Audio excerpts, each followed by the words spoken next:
밀을 먹인 쥐보다 쌀을 먹인 쥐가 훨씬 더 힘차게 헤엄치고 있음을 확인할 수 있다. 헤엄치는 시간을 4주간 측정한 결과 밀을 먹인 쥐들이 약 200초 정도 물속에서 버틴 데 반해 쌀을 먹인 쥐들은 그 2배인 400초 정도를 헤엄쳤다. 쌀이 밀보다 약 2배 정도 더 오래 헤엄칠 수 있게 지구력을 길러준다. 이건 아주 놀라운 결과죠. 일본에도 밥을 먹는 게 빵보다 힘이 난다는 말이 있는데요. 이 실험을 통해서 빵보다 뛰어난 밥의 힘을 증명한 셈입니다. 미국 뉴욕. 법 에스퍼시 부부의 저녁 식사. 그런데 이 부부가 저녁 때마다 반드시 챙기는 특별한 메뉴가 있다. 쌀 요리다. 현미밥에 두유와 견과류, 말린 과일을 넣어 거의 매일 쌀 요리를 먹고 있다. 왜 그들은 낯선 아시아의 음식인 밥을 저녁 식사의 가장 중요한 메뉴로 선택한 것일까? 부인은 비만과 후두암으로, 남편은 전립선암으로 힘든 투병 생활을 해온 부부. 의사는 부부에게 쌀을 이용한 식이요법을 권했다. 특히 저녁을 신경 씁니다. 쌀과 채소, 두유 같은 걸 먹죠. 예전엔 고기와 감자를 먹었고요. 밥 중심의 식이요법을 시작한 지 6개월째. 부부에겐 놀라운 변화가 찾아왔다. 거동이 불편할 정도로 비만이었던 두 사람의 체중이 많이 줄었고 혈당과 혈압도 안정을 찾았다. 식이요법만으로 모든 것은 변했습니다. 에스퍼시의 경우 암의 진행 속도가 완화됐고 부인은 쌀 식이요법으로 체중이 30kg이나 줄었습니다. 그렇다면 하루 세 끼 밥을 꼬박꼬박 챙겨 먹으면 어떤 효과가 있을까? 보험 설계사로 일하고 있는 이윤정 씨. 오늘도 커피 한 잔으로 아침을 대신한다. 어떻게 다니면서 주는 거 먹는 거고 배고프면. 바쁜 직장 생활 때문에 아침 식사를 거른 지 10년이 넘었다. 바빠서요. 그냥 아침에 출근하기 힘드니까 아이들은 꼭 먹여야 돼서 아이들은 밥 먹이고요. 아니면 빵 애들 먹일 때도 있고 하지만 저는 거의 굶고요. 제때 끼니를 챙기지 못하는 탓에 하루에도 두세 번씩 간식을 찾는다. 떡볶이나 만두 같은 밀가루 음식이 대부분이다. 식사가 불규칙하다 보니 소화제를 꼭 챙겨야 할 만큼 위가 좋지 않다. 밤 11시가 가까운 시간. 참, 어머니가 다이어트 그것 때문에 일주일에 서너 번씩 김현중 씨는 이렇게 푸짐한 야식을 즐긴다. 약지어서 올려보낸다고 하시던데. 야식을 일부러 만든 건 아니고요. 이상하게 배가 고파요 그냥. 밥을 먹자니 심심할 것 같고. 냄새 좋다. 야식을 시작한 지 3년 만에 김현중 씨의 체중은 20kg이나 늘었다. 너무 이제 배가 이만큼 나오니까 뒤로 이렇게 잡히다 보니까 이 뒷다리가 이렇게 분질러져요. 튼튼하다고 소문나는 의자인데.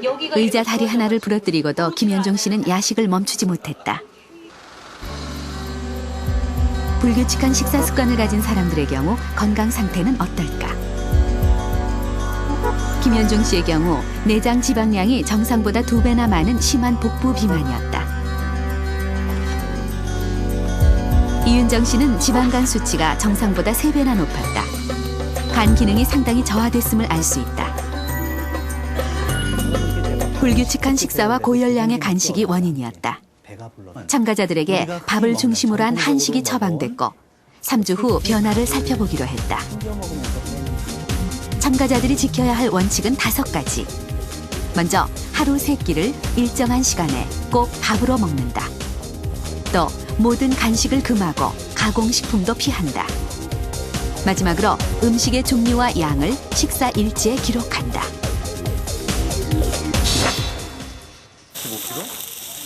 한식으로 식단을 바꾼 지 일주일.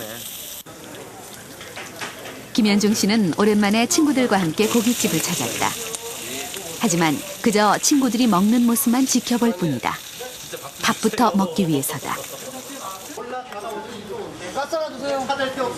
고기를 먹기 전에 밥부터 먹으니 먹는 고기의 양이 절반 이하로 줄었다. 한식으로 식단을 바꾸면서 이윤정 씨의 식탁은 온통 야채 위주다. 제때 밥을 챙겨 먹으면서 간식을 먹는 횟수도 조금씩 줄었다. 중간에 그 간식을 먹었는데 간식 안 먹고 저녁을 먹으려니까 그 텀이 있잖아요. 점심하고 저녁까지. 그러니까 퇴근하고 집에 와서 해먹고 하는 그 텀이 길다 보니까 그 한동안 습관이 허물어져야 되니까 그게 좀 힘들더라고요. 참는 것도 힘들고. 하지만 식사일지를 꼬박꼬박 쓰면서 5가지 원칙을 꼭 지켜나갔다. 3주일 후 2차 검사가 진행됐다. 결과는 놀라웠다. 김현중 씨의 경우 복부 비만과 심혈관 질환을 유발하는 내장 지방이 20% 이상 줄었다. 실험을 통해 하루 3끼 한식을 먹는 것만으로 충분히 건강을 지킬 수 있다는 사실을 확인할 수 있었다. 이윤정 씨 역시 내장 지방도 감소했고 100을 넘던 지방간 수치가 20 이하로 떨어져 간 기능이 정상으로 회복돼 있었다. 예전에 위도 되게 소화가 안 돼서 소화제를 되게 많이 먹었던 중이었는데 소화제도 잘 안 먹게 되고 소화제는 안 먹었던 것 같아요. 일주일 넘게 소화제는 안 먹었고요. 그리고 지금 위가 많이 편해졌어요. 그래서 밥을 3끼 먹는 게 이렇게 좋은 약이었구나 하는 걸 많이 깨닫게 된 것 같아요.